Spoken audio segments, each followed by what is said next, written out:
back to the Larry Kudlow Show. Welcome back, folks. We welcome to the show Jason Trennert, dear friend, chairman and CEO of the Wall Street firm Strategic Research Partner. Welcome, Jason. Jason, you were at the convention, and you heard several times that the Republican Party is no longer the party of Wall Street. I don't know what that means. Maybe what does that mean to you? It's not the party of Wall Street. Well, listen, I'm not so sure it's, ever been really that much of the party of Wall Street. Certainly in recent times, the biggest donors to the Democratic Party have largely been, from Wall Street, have largely been Democrats. I'm not sure what they mean precisely. I do think there are elements of Wall Street that are highly regulated that need deregulating. But I also think there are parts of the financial markets, let's say like private equity, that are largely unregulated. And I don't necessarily see that as a threat or a bad thing if people take a closer look at it. So I'm not sure what people are talking about there, but I have to say as a Wall Streeter myself, that rhetoric does not worry me. I understand where they're coming from. It's the idea that a lot of the policies that we've seen over the last 12 years, in my opinion, have been highly regressive, like QE for 12 years. They were much better for wealthy people than they were for the average person. But I don't see it as an attack on Wall Street. Right. Bidenflation helps the wealthiest on the two coasts. Absolutely. Right. It's the middle working folks and lower incomes that get clobbered by the high prices, of various consumer goods and groceries and gasoline and so forth and so on.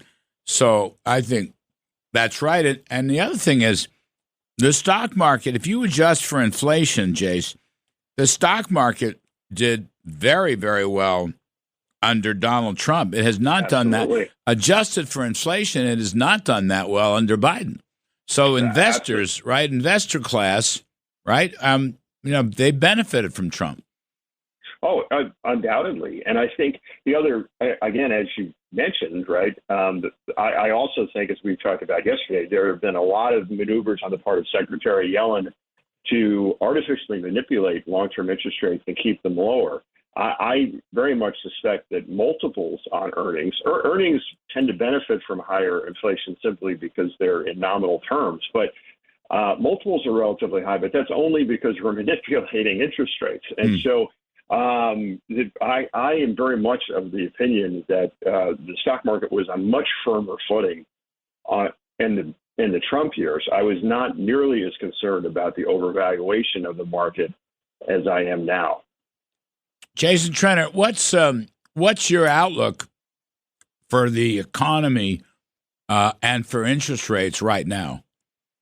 Well, listen, Larry, for the next 6 months, let's say, which, may be too shorter term, it's really hard to fade the fact that I believe the Biden administration is using every conceivable tool fiscally, whether it's the employee retention tax credit, whether it's student loan forgiveness, whether it's the SPR, Strategic Petroleum Reserve.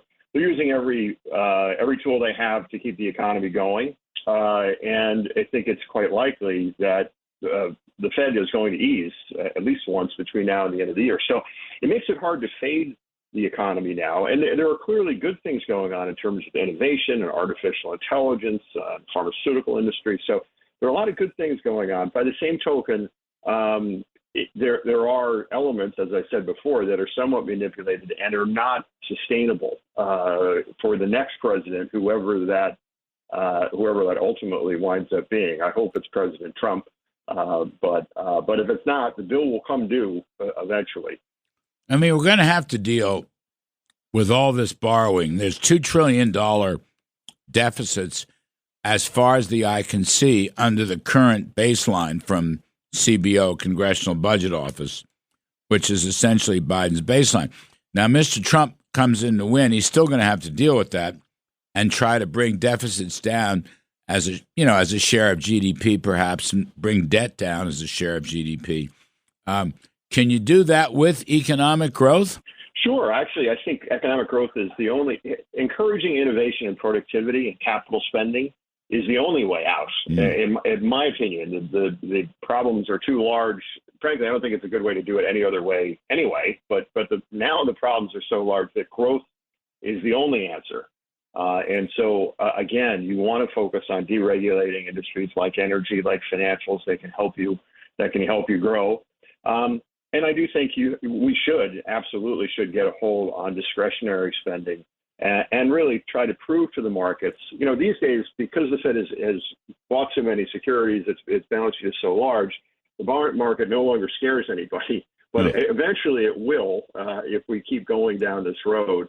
And you can have growth. They're not mutually exclusive. And growth and inflation are not joined at the hip in any way. Matter of fact, the strongest growth encourages lower inflation. Yes, because it's highly productive. All right. I'm optimistic, especially with a change in administration, that we can do this.